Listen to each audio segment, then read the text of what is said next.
His Excellency Gachagua'S, in the live interview yesterday, did say that Parliament is a theater of the absurd. In my training as a lawyer, he who insults the jury, he who insults the jury deserves no mercy from the jury.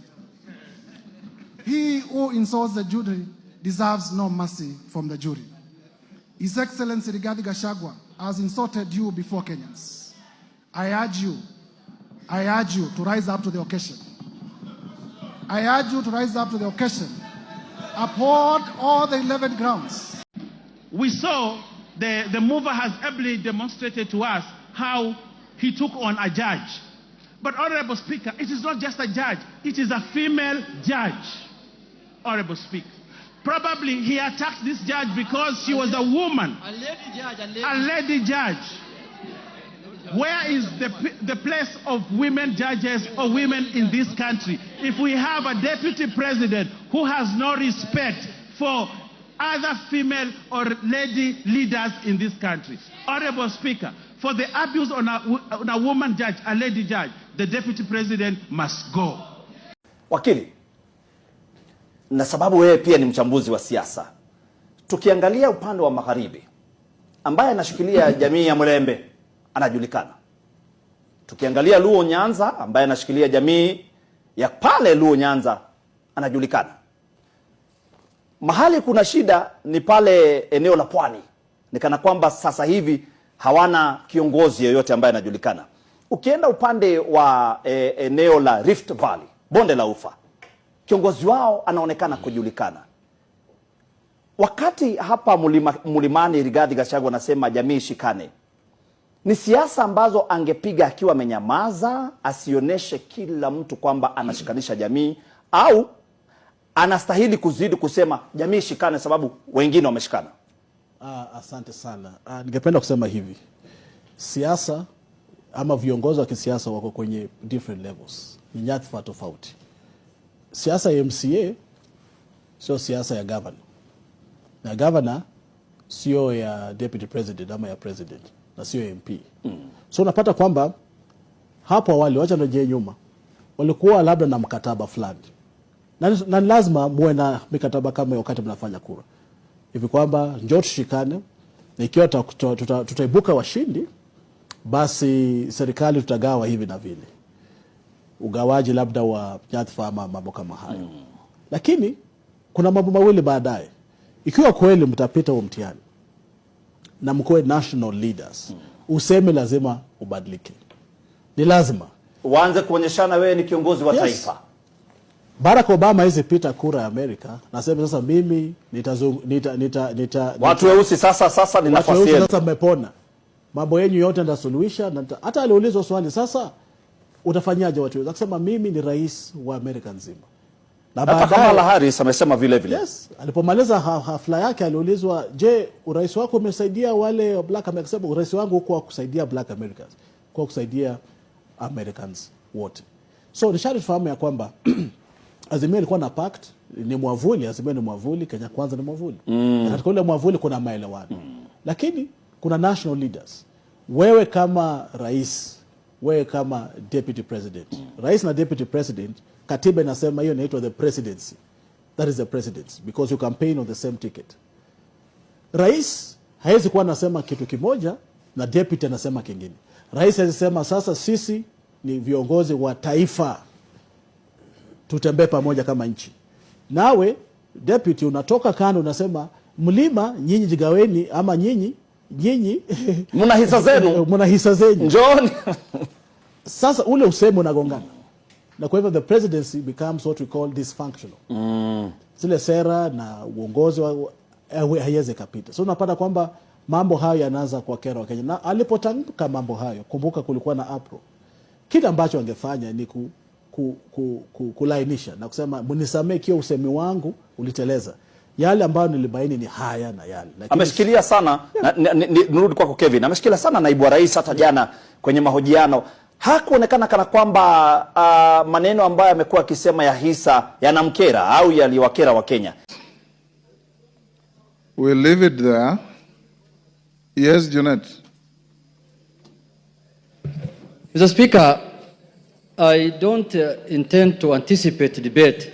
I will not allow you to. Yeah, because this is just a notice of motion. But, Mr. Speaker, there are matters that surround the notice of the motion that needs your guidance and action, Mr. Speaker, because, Mr. Speaker, this is a very momentous issue. Because, as you are aware, when this country gave itself the new constitution, Mr. Speaker, Kenyans were very happy. And this is one of the moments in this House, Mr. Speaker, when we are going to exercise Article 150, which has not happened before. So, Mr. Speaker, this is a very, very important matter for this nation, Mr. Speaker, that is being exercised through this House. But having said, Mr. Speaker, as you're aware, there are members from our side and members from the other side who have signed to this petition, to this motion, Mr. Speaker. And, Mr. Speaker, I wanted to get your assurance as the boss of this House, as the leader of this House, as the Speaker of this House, Mr. Speaker, that the 291 members of Parliament who have signed to this motion, Mr. Speaker, their safety and security will be guaranteed, Mr. Speaker. Because the motion does not end at the tabling, at the notice of motion today. It will go through a process. It will be formally again moved. Members will debate and members will vote on it. Mr. Speaker, we want those 291 members of Parliament to turn up here the day of voting, Mr. Speaker, without missing any one of them, Mr. Speaker. Mr. Speaker, we have just passed the new Inspector General of Police the other day here, Mr. Kanja. Not really. He must take responsibility as the Inspector General of Police, Mr. Speaker, to guarantee the safety, as the Inspector General of the country, Mr. Speaker, to guarantee the safety and the security of the 291 members of the... Mr. Speaker, you know this thing. What we are doing is not a small thing, Mr. Speaker. When Trump was being removed, was being impeached in the United States, Mr. Speaker, you know what he attempted to do. And what can happen here, you know, Mr. Speaker. And let us not fight, let us not begrudge anyone, because what the House is doing is constitutional, because the House is just exercising its mandate. It's not doing anything outside the Constitution. There is nothing unconstitutional that's happening in this House, Mr. Speaker. You can impeach a cabinet secretary, you can impeach a deputy president, you can impeach the president if you wish so. So, Mr. Speaker, this is an exercise that is given to us by the Constitution. So, Mr. Speaker, you've made your point. I have made my point, but I conclude by saying this, Mr. Speaker. That, Mr. Speaker, when we were elected, Mr. Speaker, as members of Parliament, we became the staff of the Parliamentary Service Commission. Each member here, Mr. Speaker, their employer, they are employees of the Parliamentary Service Commission, which you are the chairman, Mr. Speaker. So, Mr. Speaker, I have spoken on behalf of the members because when they were signing, that is what they told me. Mr. Speaker, as the minority leader, they told me, we are in support of this thing, we are really ready to move, but we want things done legally and procedurally and within the Constitution, inside Parliament and outside Parliament. Thank you, Mr. Speaker. Thank you. I don't want to open debate. Yes, Whip, what's your point of order? Honourable Speaker, I also seek your guidance and indulgence on the notice of motion that has just been tabled here today, because we all agree that post-2010 Constitution, this is unprecedented.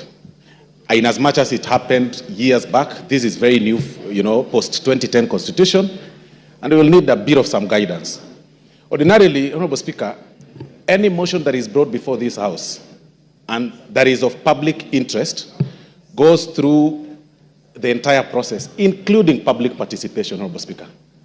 I need to seek your guidance and indulgence on the place for public participation as far as this notice of motion is concerned.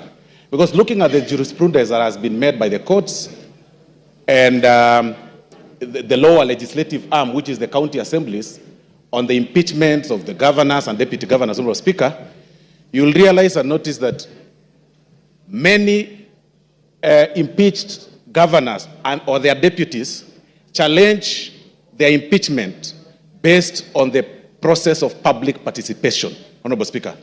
This is unprecedented, and of course it's my view that to replicate the same, to what happens on the impeachment of governors and deputy governors, and they invoke the element of public participation across the country. You've made your point. Thank you, sir. Yes, Majority Leader. Before you, Majority Leader, Farah has been raising his hand. I'll give you 1 minute, Farah. Mr. Speaker, I also join the other colleagues in this, but I've just one very important, most important in this country to raise. Not only do we have to protect the lives of 291 members of parliament who have appended their signature there, we must also protect the system. The IG must protect our president to the hilt. Because you know the kind of a constitution we have. Any reckless thug can decide to change the course of history if, God forbid, anything were to happen to our president. You get my point? And there are people who we have been so worried lately, I get the feeling that they can even have the capacity to plan something like that. Let us make sure this information goes out. Our president must be protected to the hilt until this motion is over. Because if, God forbid, anything were to happen, then we have something much bigger to worry about. Thank you. And those guys are... You're the last on that. Thank you, Honorable Speaker. My Honorable Speaker, if you will indulge me, I'll add something on security. But before that is on Standing Order 85, Honorable Speaker. 85-2, which, Honorable Speaker, would beg, even as you guide members, that members listen, that it shall be out of order to anticipate the debate of a motion of which notice has been given by discussion upon a substantive motion or amendment, and all that is said in the standing orders, Honorable Speaker. And I say this, Honorable Speaker, because I know we are in an open and transparent society, and many of us will be invited to media stations to discuss this impeachment motion which notice has been given today. Just to caution members that it will be completely out of order to discuss the substance of the motion in media stations before debate, as is contained in our standing orders. So when we're invited to media stations, maybe we be guarded in what we discuss, so that we do not go into the substance of the motion until we are done with debate. After debate, Honorable Speaker, we are all at liberty to discuss, and that includes, Honorable Speaker, both those who have appended their signatures, like myself, and the other few who have not appended their signatures, Honorable Speaker. The 58 members who have not appended their signatures. Honorable Speaker, just to add on to what the Honorable Farah and Honorable Junet have said, Honorable Speaker, the security of members of parliament is paramount. Honorable Speaker, I say that looking at you, because you know on the 25th of June this year, Honorable Speaker, none other than yourself, you were a target, and you know that. And not a target for harm, but a target for elimination, based on the position you hold as Speaker and the ranking order should anything happen to the President or the Deputy President, Honorable Speaker. Honorable Speaker, I want to beg that you take with a little more weight the issues raised by Honorable Junet and Honorable Farah Maalim, because, Honorable Speaker, we have seen it on social media. We have been told by certain quarters that before March of 2025, they say bendera itapepea mlingoti nusu. Honorable Speaker, these are weighty issues. And I hear what the Honorable Farah Maalim is saying on the security of the President, and we have no business to advise the Inspector General and the Director of the National Intelligence Service on what to do. But for members of this House, all the 349 of them, Honorable Speaker, you must direct the Inspector General of Police, who was approved by this House less than a month ago, to ensure that when this House is sitting within the precincts of Parliament and even outside and including committees of this House sitting, Honorable Speaker, members are secured. Thank you. And even in their homes, Honorable Speaker, they are secured.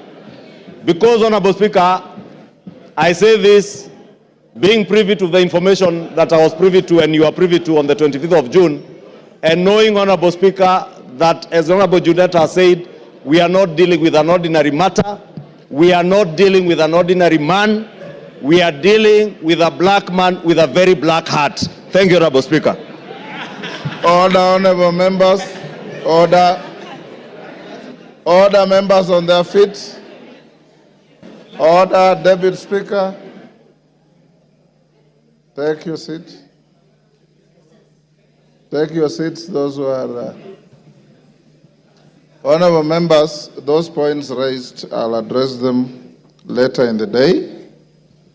I want to direct members of the House Business Committee to retreat to room 9 so that we can have House Business Committee to address, among other things, the process of disposing of this motion in shortest time possible so that we don't maintain anxiety unnecessarily, and the issues that you have raised about public participation and others. So after the House Business Committee, the Speaker will come back to the House at about 5 and give you direction on what we shall do from here going forward. So I'll now direct the Deputy Speaker to come and take the seat so that members of the House Business Committee, Juneta and your team, Ichungo your team, all troop to room 9 for a meeting immediately. I have closed that chapter, Mshomba. You didn't raise your hand when I was giving people. That chapter is closed.